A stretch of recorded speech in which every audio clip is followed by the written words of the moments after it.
Hi everyone, welcome back to Lavanya vlogs. जय माता दी। तो इस व्लॉग में हम आपको हमारी श्री वैष्णो देवी की पूरी यात्रा दिखाने वाले हैं, जो कि हम लोगों ने श्रीनगर से स्टार्ट की थी। और साथ ही साथ जो भी इम्पोर्टेंट इन्फॉर्मेशन है, जैसे कि information regarding the RFID card, कौन सा रूट ज़्यादा अच्छा है जाने के लिए, ताराकोट मार्ग की बाणगंगा मार्ग, ये सारी चीज़ें हम आपको बताते हुए चलेंगे। सबसे पहले बात करते हैं कि आप कटरा पहुँचे कैसे। तो कटरा पहुँचने के लिए दिल्ली से काफ़ी सारी ट्रेन्स हैं। वंदे भारत भी चलती है, जो कि आपको काफ़ी कम समय पे कटरा पहुंचा देगी। इन केस आपको फ़्लाइट से ट्रैवल करना है तो नियरेस्ट एयरपोर्ट जम्मू एयरपोर्ट है, जहां से आपको कटरा करीबन 50 किलोमीटर पड़ेगा। हमारा रूट थोड़ा सा अलग था, क्योंकि हम पहले कश्मीर घूमने गए, फिर कश्मीर से वापस आते समय हम लोगों ने दर्शन किया, तो इसलिए आपको श्रीनगर रेलवे स्टेशन देखने को मिल रहा है। क्योंकि हम श्रीनगर से बनिहाल आए, बनिहाल से फिर उधमपुर और उधमपुर से फिर कटरा। हम लोग सुबह 10 बजे के करीब श्रीनगर से निकले थे और शाम के 4-5 बजे के करीब कटरा पहुंच गए थे। अगर हम बात करें कि दर्शन के लिए आपको कटरा में कितने दिन का स्टे लेना चाहिए, तो ये टोटली उसके ऊपर डिपेंड करता है कि आप पैदल जाके दर्शन करके वापस आने वाले हैं, या आपने हेलीकॉप्टर या फिर इलेक्ट्रिक कार वगैरह कुछ पहले से बुक करके रखा है, क्योंकि उसके अकॉर्डिंग आपको ज़्यादा या कम टाइम लगेगा। अगर आप पूरा पैदल जा कर के पैदल वापस आने का सोच रहे हैं, तो आप कम से कम 2 दिन का स्टे कटरा में रखिएगा। कटरा पहुंचने के बाद, जैसे कि आपको पता है, 14 किलोमीटर का ट्रैक है। त्रिकुट पर्वत जिसको बोलते हैं, उसके टॉप पे माता रानी विराजती हैं और हमें टॉप पे जाना पड़ता है दर्शन के लिए।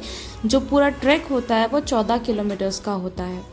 अगर आप चाहें तो पैदल ट्रैकिंग करके ऊपर जा सकते हैं, और नहीं तो आपको पहले से अगर बुकिंग करानी है तो आपके पास इलेक्ट्रिक कार का भी ऑप्शन होता है और हेलीकॉप्टर का भी ऑप्शन होता है, जिसके लिए आपको करीबन 2 से 3 महीने पहले ही ऑनलाइन बुकिंग करानी पड़ती है, जो कि माता वैष्णो देवी श्राइन बोर्ड के ऑफिशियल वेबसाइट से होती है। इन केस आप ऑनलाइन बुकिंग नहीं करा पाए तो वहाँ ऑन द स्पॉट आपके पास ऑप्शन रहता है घोड़े के और पालकी के दोनों आप ले सकते हैं।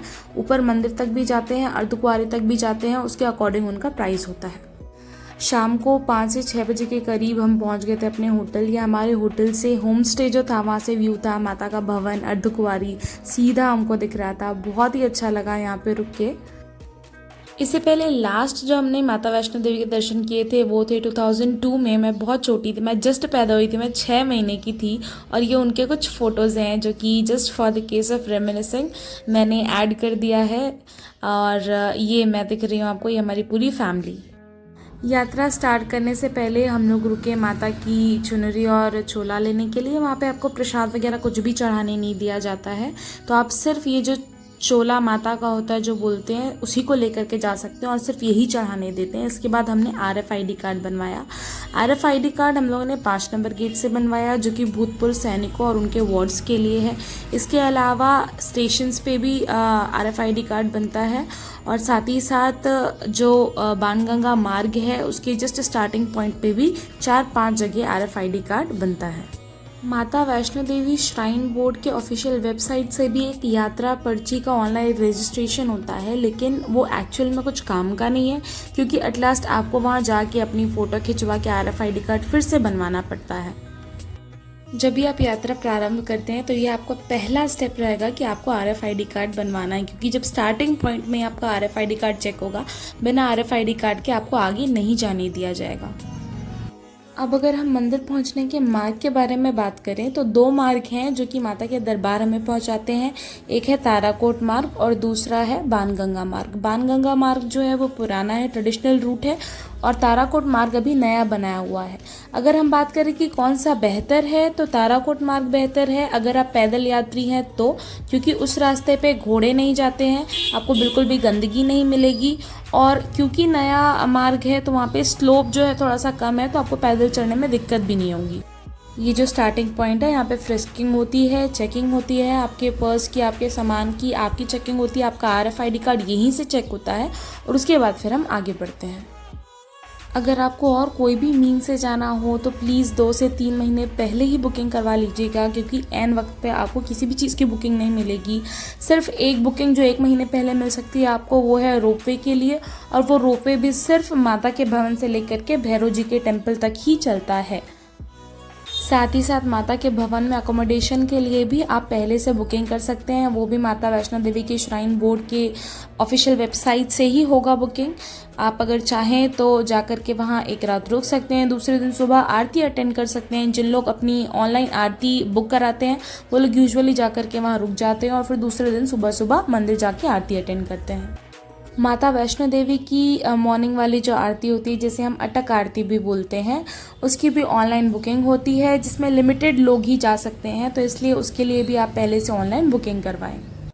ये पहला मंदिर जो हमें रास्ते पे मिलता है माता रानी का चरण पादुका मंदिर, जहाँ पे माता रानी के चरण हैं ऐसा कहा जाता है, और हमने वहाँ पे चरण स्पर्श किए माता रानी के और फिर हम बढ़ गए आगे। जब आप शुरू में चढ़ाई करेंगे तो आपको बहुत सारे आजू बाजू शॉप्स मिलेंगे, बहुत सारे शॉप्स रहते हैं, लेकिन जैसे जैसे आप थोड़ा सा ऊपर चले जाएंगे शॉप्स की संख्या जो है वो कम हो जाएगी, लेकिन फिर भी आपको जगह जगह पे वॉशरूम्स अवेलेबल हैं, पानी बॉटल मिलेंगे आपको, पानी बॉटल के लिए भी शॉप्स हैं, ऐसे छोटी छोटी शॉप्स हैं, तो आपको उस तरीके की कोई भी दिक्कत नहीं होने वाली है। हम लोगों ने अपनी यात्रा स्टार्ट की थी करीबन रात के 9-10 बजे तक, और मैं आपको बता दूं कि पूरा पैदल चल के हमें ऊपर पहुंचने के लिए, भवन तक पहुंचने के लिए सुबह के 5, साढ़े 5, 6 बज गए थे। काफ़ी ऊपर है भवन। अगर आप पैदल जा रहे हैं तो बिल्कुल रुक रुक के रेस्ट कर कर के जाइएगा, आराम से जाइएगा। इसलिए मैंने आपको कहा कि अगर आप पैदल जा रहे हैं तो आप 2 दिन का समय लेकर के जाएं, आराम से जाएं। आप चाहे तो जाकर के अर्धकुंवारी में रुक भी सकते हैं, क्योंकि अर्धकुंवारी में एंट्री के लिए आपको पर्ची कटानी पड़ती है, जिसमें नंबर बहुत देर बाद आता है। तो कई लोग भवन जा कर के दर्शन करके आ जाते हैं, तब भी उनका नंबर नहीं आया रहता है, तो इसलिए लोग जाते हैं अर्धकुंवारी में, वेट करते हैं, सो जाते हैं वहाँ पे, आराम करते हैं, और उसके बाद फिर वहाँ से अर्धकुंवारी के दर्शन करके सुबह माता रानी के दर्शन करके दूसरे दिन वापस आते हैं। पैदल चलते चलते माता रानी के नारे लगाने मत भूलिएगा, माता रानी को याद करना मत भूलिएगा। बिलीव मी, आप जितनी बारी जय माता दी बोलेंगे उतनी बारी आपके अंदर से एक अलग जुनून, एक अलग एनर्जी आती है ऊपर चढ़ने के लिए। अगर आपको ऑनलाइन बुकिंग के रिगार्डिंग और कोई भी इन्फॉर्मेशन चाहिए होगी तो मुझे कमेंट में ज़रूर बताइएगा, ताकि मैं उसके लिए एक अलग से वीडियो बना सकूँ। एक चीज़ तो है कि आपको चढ़ते चढ़ते गर्मी लगेगी, क्योंकि आप जब चढ़ाई कर रहे होंगे तो ऑब्वियसली आपको थोड़ी बहुत हीट आपके बॉडी में प्रोड्यूस होगी। लेकिन एक चीज़ याद रखिएगा कि कोई भी पतला शॉल, कुछ ना कुछ थोड़े बहुत गर्म कपड़े रखिएगा, क्योंकि जब आप भवन में पहुंचते हैं ना तो भवन बहुत ज़्यादा ऊपर है और वहाँ पे मौसम एकदम क्षण क्षण में बदलता रहता है। जैसे कि हम पहुँचे सुबह 4-5 बजे और फिर उस समय पट जो है बंद हो गया था, क्योंकि आरती हो रही थी, तो हमें बाहर बैठना पड़ा था, और उसी वक्त इतनी ठंडी हवाएं चलनी स्टार्ट हुई और हमारे पास में कुछ भी नहीं था, तो हम बस बिल्कुल वहाँ पे ठिठुर रहे थे। तो इसलिए ये एक प्रायर एडवाइस मैं आप लोगों को देना चाहूँगी कि कोई भी छोटा शॉल वगैरह, और अगर आपके पास बच्चे हैं तो उनके लिए तो बिल्कुल स्वेटर वगैरह रखिएगा ही रखिएगा। जब आप चढ़ाई कर रहे होते हैं तो सबसे पहले चरण पादुका मंदिर आता है, उसके बाद फिर अर्धकुंवारी, अर्धकुंवारी के बाद भवन, और भवन के और ऊपर है भैरव जी का मंदिर। तो अर्धकुंवारी के बारे में ये कहा जाता है कि ये वो गुफा है जहाँ माता रानी ने 9 महीने गुजारे थे। भैरवनाथ जब उनका पीछा कर रहे थे तो वो 9 महीने अर्धकुंवारी में छुपी हुई थी। आप जब भी दर्शन के लिए ट्रैक स्टार्ट करें तो ये चीज़ ध्यान में रखें कि आप या तो रात को स्टार्ट करें या फिर एकदम सुबह मॉर्निंग में, क्योंकि आप धूप में जब चढ़ेंगे ना, अगर आप एकदम 10-11 बजे अगर अपनी ट्रैक स्टार्ट करेंगे और धूप में चढ़ेंगे तो आपकी तबीयत भी ख़राब होगी और चढ़ना थोड़ा सा मुश्किल भी हो जाता है धूप में। तो इसलिए आप या तो रात में चढ़ें या तो सुबह एकदम निकल जाएँ। हमको बोला गया था कि आप 10-11 बजे तक स्टार्ट कर देना चढ़ना, और फिर सुबह 5 बजे के पहले वहाँ पहुँच के दर्शन कर लीजिएगा, क्योंकि उसके बाद फिर पट बंद हो जाते हैं। लेकिन अब हम लोग पहुँचे इतना लेट कि हम लोग के पहुँचते पट बंद हो ही गए थे, तो हम लोग वहाँ पे 1 घंटा वेट किए और उसके बाद फिर हमको दर्शन करने मिला। ये जो आप जगह देख रहे हैं ये गर्भजून गुफा, जिसे अर्धकुंवारी भी कहा जाता है, हम लोग उसके बहुत पास पहुँच गए थे, और इस समय करीबन रात के 12 या 1 बज रहे थे। ये जो है अर्धकुंवारी गुफा का प्रांगण है, यहाँ से आपको पर्ची कटवानी पड़ती है। आप देख रहे हैं काफ़ी सारे लोग वहाँ पे रुके हुए हैं, जो लोग सो रहे होते हैं उनको वहाँ से फ्री कंबल प्रोवाइड किया जाता है, जो कि बाद में वो वहाँ सबमिट करके फिर आगे भवन की ओर बढ़ जाते हैं। अर्धकुंवारी से भी 2 रास्ते हैं। ये जो टनल वाला रास्ता है ये थोड़ा सा ज़्यादा कन्वीनियंट होता है, ऐसा वहाँ के लोगों ने कहा, तो हम लोग टनल वाले रास्ते पे चल पड़े। 14 किलोमीटर की ट्रैकिंग के बाद जब आपको फाइनली माता रानी का भवन देखने को मिलता है ना, ये दृश्य तो मैं आपको बता नहीं सकती, इतना सुंदर होता है, इतना सुंदर होता है कि उसको है ना शब्दों में बयां ही नहीं किया जा सकता है। जैसे ही आप मनोकामना भवन एंटर करेंगे, यहाँ पे आपको अपने फ़ोन वगैरह सब जो है लॉकर में रखवा देने हैं। सिर्फ आप चोला लेके जाएंगे क्योंकि और कुछ अलाउड ही नहीं है, वो रास्ते में सब निकलवा लेंगे अगर आप जाएंगे भी तो। 1-1.5 घंटा वेट करने के बाद हम लोग को फाइनली माता रानी के दर्शन हुए, बहुत अच्छा लगा। आप माता रानी के भवन के दर्शन करिए क्योंकि ये वर्चुअल दर्शन तो आप कर ही रहे हैं। जय माता दी कमेंट में लिखिएगा। मुरादें पूरी करने वाली माँ कहा जाता है माता रानी को, माँ वैष्णो देवी को। मैं आशा करती हूँ कि आप सभी की भी मुरादें माता रानी पूरी करें। दर्शन के बाद हम लोग भैरव जी के दर्शन के लिए रोपवे की हमारी बुकिंग थी, तो हमने लाइन लगा ली बिल्कुल रोपवे के लिए। ये रोपवे जो है इसकी बुकिंग 100 रुपये पर पर्सन है और आपको 1-1.5 महीना पहले मिल जाएगी। मंथ के जो एंड में है इसकी बुकिंग स्टार्ट होती है फॉर द नेक्स्ट मंथ। एक बार में 30 से 40 लोग इसमें जा सकते हैं।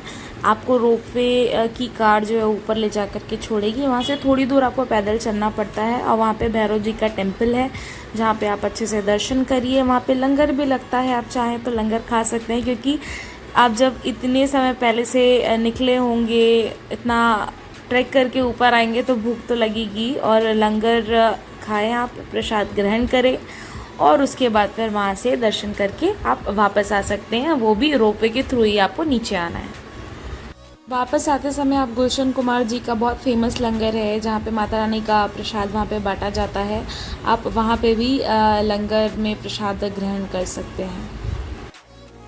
आशा करती हूँ आपको वीडियो पसंद आया होगा। अगर पसंद आया हो तो अपने फ्रेंड्स और फैमिलीज़ के साथ शेयर करिए। माता रानी के दर्शन के लिए रेडी हो जाइए क्योंकि माता रानी जब भी चाहेंगी बुलावा भेज देती हैं। चैनल को सब्सक्राइब करना मत भूलिएगा। मिलते हैं अगले वीडियो में। Till then tata bye bye, see ya, take care, जय माता दी।